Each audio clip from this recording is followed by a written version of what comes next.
네, 안녕하세요. 보듬교육에서 수학을 담당하고 있는 이민하입니다. 오늘은 과천고 그리고 과천중앙고 수학 내신이 어떻게 나오는지 설명을 해드리기 위해서 이렇게 영상으로 찾아뵙게 되었는데요. 그래서 일단 각 학교별로 내신이 어떻게 출제되고 있는지부터 해서 여러분이 좀 궁금해할 만한 질문들을 좀 답변해보는 시간을 가져보도록 하겠습니다. 일단 과천중앙고 같은 경우에는 문제가 총 22문제에서 23문제 정도 출제가 되고 있고 객관식이 약 18문제 정도 출제가 된다고 하면 서술형이 최대 4개까지 나오고 있습니다. 일단 과천고도 그렇고 과천중앙고도 그렇고 서술형이 당연히 비중이 높아요. 그래서 한 28점에서 32점까지는 서술형 점수이기 때문에 일단 과천중앙고랑 과천고는 서술형을 대비하는 것이 아주 중요한 요소가 됩니다. 그리고 중앙고는 기본적으로 문제가 되게 어려운 편에 속해요. 그래서 지금 과천 지역 안에서는 과천중앙고 시험이 제일 어렵다고 보시면 되는데 서술형도 한 2개 정도는 쉽게 나오지만 뒤에 있는 문제들이 되게 어렵기 때문에 사실 그 문제들을 많이 버리게 되는 학생들이 많습니다. 근데 그렇더라도 아예 버리는 것이 아니라 단계별로 쪼개서 여기까지는 서술을 하고 부분 점수를 맞는 것이 전략적으로 아주 중요할 것 같아요. 서술형은 일단 기본적으로 문제가 7, 8점 정도가 되다 보니까 이게 아예 객관식을 풀다가 시간을 아예 다 써버려서 서술형에 무슨 문제가 있었는지도 못 봤다 하는 학생들이 간혹 있는데 그러면 절대 안 됩니다. 오히려 차라리 서술형 먼저 풀어라 라고 저는 얘기를 하고 있어요.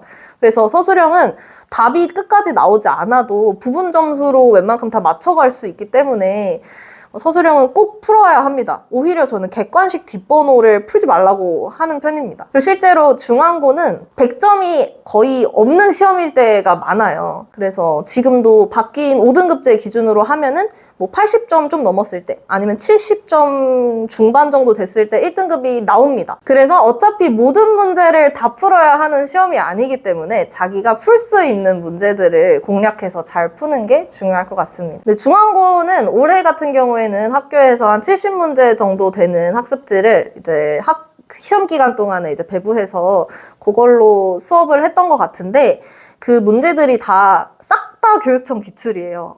교육청 기출에 없는 문항이 없습니다.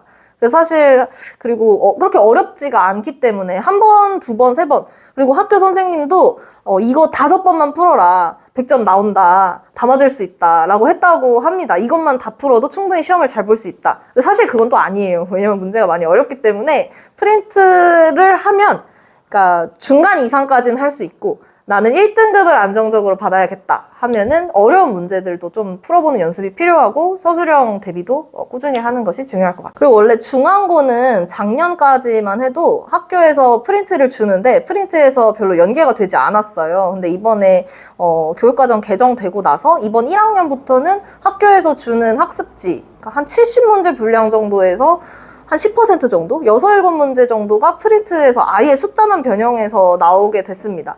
근데 일단 중앙고는 학교 프린트가 막 그렇게 어려운 편은 아니에요. 그래서 결국에는 고난도 문제들은 거기에 없는 문제들이 나오기 때문에 사실 더 어려운 것까지 공부를 해놔야 등급을 좀 안정적으로 받을 수 있을 것 같습니다.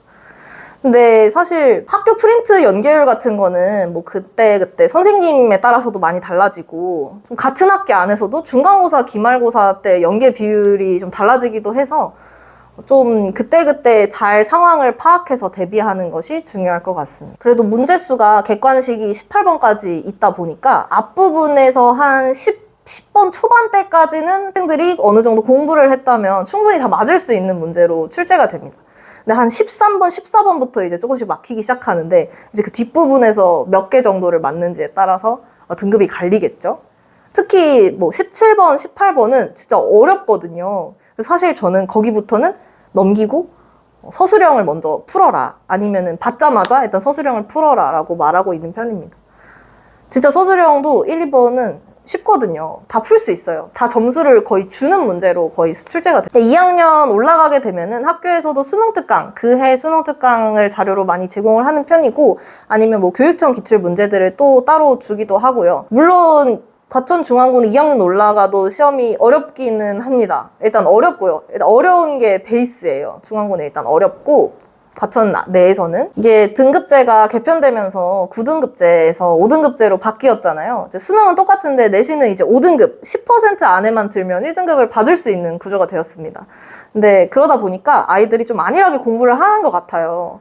좀만 해도 자기가 10% 안에 들 수 있을 거라고 생각을 하는데 사실 어디 학교를 가나 이건 어디나 다 똑같아요. 다른 지역을 가도 똑같아요. 10% 늘어났다고 해도 어차피 상위권 학생들은 탄탄하게 공부를 열심히 하고 있습니다. 그래서 자기가 그 10% 안에 들려면 당연히 그만큼의 노력을 해야 하는데 뭔가 비율이 늘어났다고 해서 나 조금만 공부해도 되겠지? 하면 그런 학생들 절대 1등급 안 나옵니다. 그리고 아이들이 2등급 나왔다고 좋아하는데 2등급이 좋아할 게 아니거든요. 2등급이면은 3, 4등급이 3, 4등급. 일단 저는 선행 예습하는 거를 그렇게 추천하는 편은 아니라서 대부분의 학생들이 뭐 공수 1 아니면 조금 여유가 된다면 공통수학 2까지는 보고 오는 게 좋을 거라고 생각을 하긴 해요. 근데 아직까지 공통수학 1을 한 번도 해본 적이 없다 하는 학생들은 이번 겨울방학 때까지 해서 공통수학 1만이라도 완벽하게 보고 가겠다라는 마음가짐으로 공부를 하는 게 좋을 것 같습니다.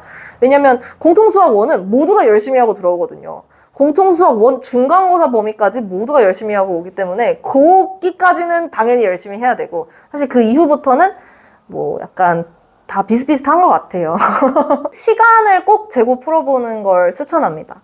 왜냐면 이제 저도 학교 이 기출 자료들을 모아서 학생들한테 배부를 하는데 이제 학생들한테 숙제로 내주면 그거를 시간 재고 푸는 연습을 안 하는 경우가 많아요. 그래서 저는 꼭 시간을 재고 풀게 하는데 시간을 안 풀고 풀어보면 시험 때 망할 수가 있습니다. 정말로. 평소에 풀 때도 실전 연습을 꼭 해야 되고 50분 마킹하는 시간까지 다 고려해가지고 뭐 한 45분 안에 어디까지 푸는지를 해봐야 좀 전략적으로 내가 여기까지는 풀고 이때는 서술형을 쓰고 뭐 이런 연습들을 안 해놓다 보면은 특히 지금 과천 같은 경우에는 서술형이 없는 학교 거의 없으니까 갑자기 이제 고등학교 올라와서 서술형까지 풀려고 하다 보면 당연히 시간이 모자라는 수가 있습니다. 그래서 어떤 학생들은 이제 기출 하나를 줬는데 2시간 동안 풀어요.